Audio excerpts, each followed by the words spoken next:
পীরের দরবার আছে, যে সমস্ত দরবারে কোরআনের নিয়ম নীতি নেই, এরকম দরবার নেই। ওই দরবারে যদি আপনি ভালো হওয়ার নিয়তেও চান, আপনাকে খারাপ বানাবে হামজা।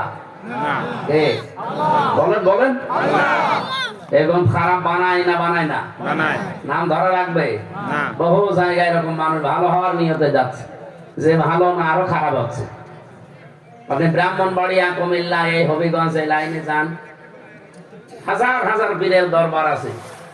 যারা গরম সুন্নি, ঠান্ডা সুন্নি, মিঠা সুন্নি, বিভিন্ন নাম নিয়ে দরবার খুলে বসে আছে। আবার নাম দিয়েছে আহলে সুন্নাতুল জামাত। আহলে বেদাতুল জামাত দেওয়ার দরকার ছিল, কারণ বেদাতি যত কাজ কারবার সব সেখানে পাওয়া যায়। সেখানে কোরআনের নিয়ম নীতি চলে না, আয়াত পড়ে কোরআনের। ওই যে আবুল সরকারের মতো আয়াত পড়ছে কোরআনের, আর ব্যাখ্যা করছে মন মতো। বল আউযু বিরাব্বিন নাস, আল্লাহ নাচতে বলিস, ও তো আয়াতই পড়ে, কিন্তু ব্যাখ্যা কি কোরআনের ব্যাখ্যা না মন গড়া? বলেন বলেন। আমার ছোট মেয়েটাকে যে জিজ্ঞাসা করেন যে বাবু বলো তো নাচ মানে কি, ও বলবে মানুষ, একেবারে ছোট। অথচ আবুল সরকার আমার বাবারও বড়, ও শয়তান এখনো জানে না যে নাচ মানে মানুষ, ও বলছে নাচ মানে নাচ।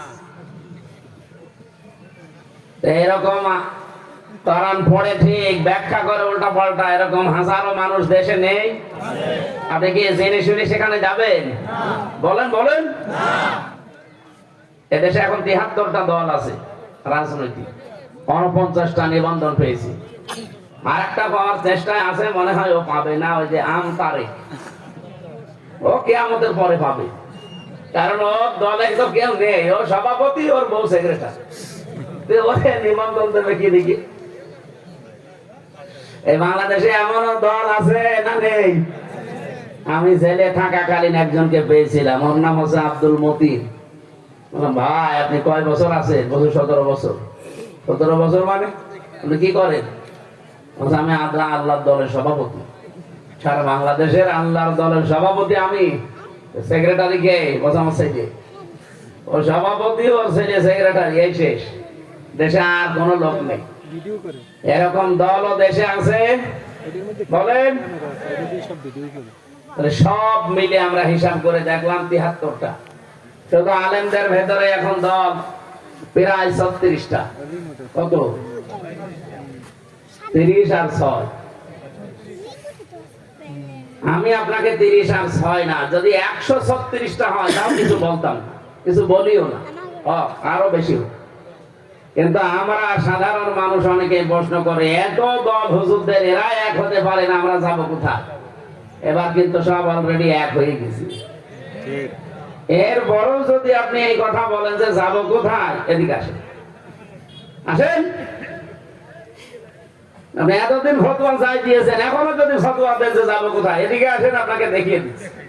কানের নিচে এমন ধরে ২টা দেবো, আপনি বুঝে থাকবেন কোথায় যাওয়া লাগে।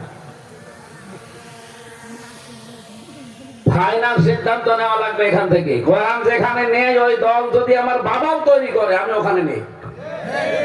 এটা শুধু সামিয়ানার নিচে শেষ। এটা যদি মেনে নিতে পারতেন, এই দেশে ইসলাম ছাড়া কোন দল থাকে? বলুন। ৯৯% মুসলমান আমরা, বাকি কয়জন আছে অন্য ধর্মে? মাত্র ৮ জন। এতগুলো ধর্মের মানুষ মিলে মাত্র ৮ জন, ওদের নাই বাদই দিলাম।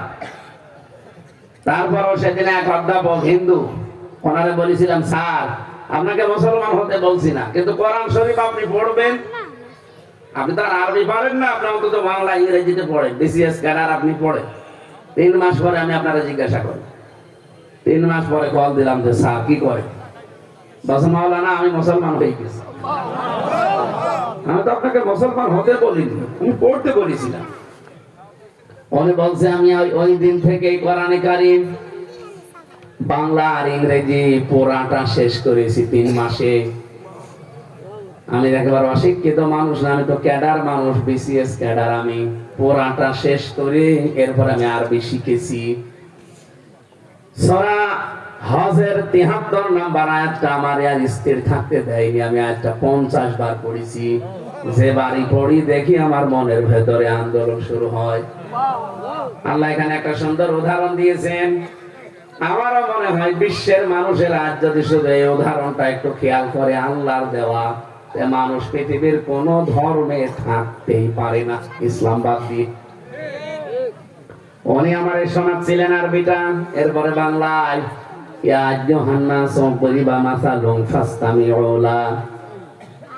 আল্লাহ পাক বলেন, হে মানব মণ্ডলী, অবশ্যই তোমাদের কাছে আমি একটা উদাহরণ পেশ করছি, ফাস্তামিউলা, খুব ভালো করে উদাহরণটা শ্রবণ করো।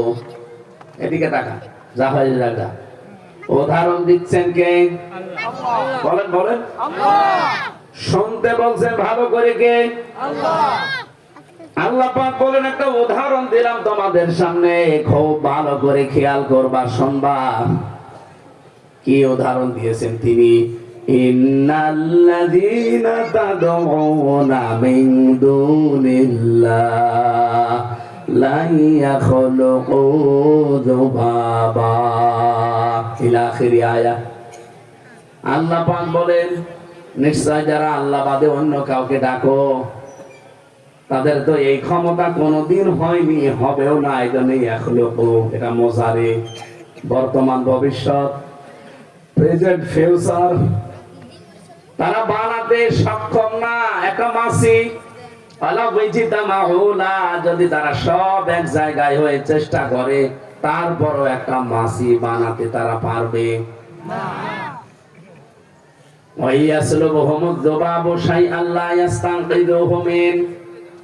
এমনকি মাছি যদি তাদের সামনে থেকে কোনো কিছু ছিনিয়ে নেয়, কেড়ে নেয়, তাদের ক্ষমতাও নেই সেটা আটক করা, ধরে রাখা।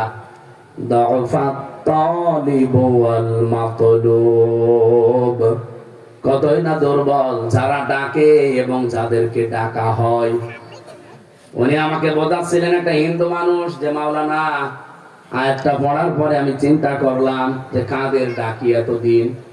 53 বছর বয়স আমার, আমি হাত জোড় করি কাদের সামনে?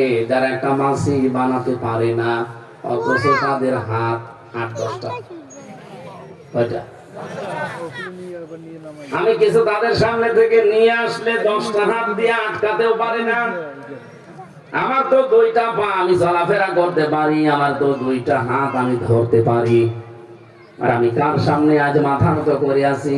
নিজেই বানালাম, মাটি দিয়ে, খড়কোটা দিয়ে, বাঁশ দিয়ে, কাঠ দিয়ে রং চং করলাম, 8টা-10টা করে হাত দিলাম, মনে হচ্ছে আমারে ধরবে, কিন্তু ধরতে পারে না। আল্লাহর উদাহরণটা কত নির্মূল ভাবে, একেবারে আল্লাহ পাক নির্ভুল ভাবে দিয়েছেন। আমি পড়ি আর চিন্তা করি, তাই তো কি করলাম 53 বছর। আমার মনটাই গেল খারাপ হয়ে। শেষে আমি সত্য ধর্ম ইসলামের কাছে মাথা নত করে দিয়েছি। যার 2টা পা আছে, আমার মতো 10টা হাত আছে, আমার চাইতে প্রায় 5 ডবল হাত তার, অথচ দাঁড়াতেও পারে না, ধরতে পারে না। পেছনে আবার বাঁশ দেওয়া লাগে, বাঁশ দেওয়া লাগে না? দেখেছেন পেছনে একেবারে জায়গা মতো বাঁশ দিয়ে খাড়া করা। আমি হিন্দু ধর্মের ভাইদের খাটো করছি না, আপনাদের দেবতা কিন্তু এরকমই। আপনি যাই মনে করেন, একটু এই হিন্দু সারের মতো একটু ভাবেন তো, আপনাকে আল্লাহ পরিবর্তন করে দেবে।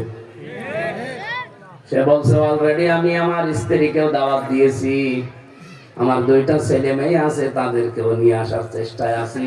আশা করছি আল্লাহ তাদেরকেও হেদায়েত দান করবেন। এখান থেকে আমি যেটা আপনাদেরকে এই মিডিয়ার মাধ্যমে জানাতে চাই, বাংলার মানুষেরা, আজকে থেকে আপনাকে সিদ্ধান্ত নিয়ে বাড়ি যাওয়া লাগবে।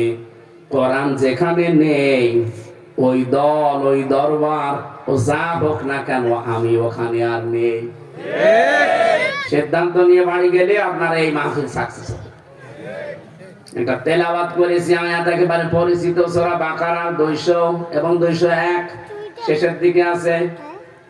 আপনি বাংলা অর্থ শোনার পরেই বুঝে ফেলবেন যে আমি কি বলতে চাই।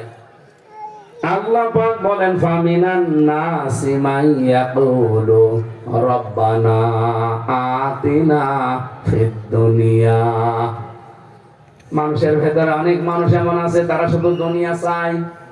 তারা বলে, হে আমাদের প্রতিপালক রব, প্রভু, আমাদের দুনিয়া যা আছে দিয়ে দেন। এইরকম মানুষ বাংলাদেশে নেই? বলেন বলেন। যাদের কামনা বাসনা শুধু টার্গেটটা এই দুনিয়া, ওমা লাহু ফিল আখিরাতি মিন খালাক, আল্লাহ পাক বলেন এদের জন্য আখিরাতে কোনো অংশ আমার কাছে আর নেই। আজকে শাহ আলম সাহেব যদি মারা যায়, পৃথিবীতে যা কিছু ছিল সব যদি বেঁচে কিনে একেবারে খেয়ে দিয়ে মরে গেল, না ছেলে আছে 5টা, 1 সাকাট জমিও এ দেশে আর নেই ওনার, ব্যাংক ব্যালেন্স কিছুই নেই, বাড়িটা পর্যন্ত শেষ। উনি মারা যাওয়ার পরে এই যে 5টা সন্তান একটা অংশ পেল না দুনিয়ায়। এই পৃথিবীতে চলা তাদের জন্য সহজ না কঠিন? বুঝেছেন?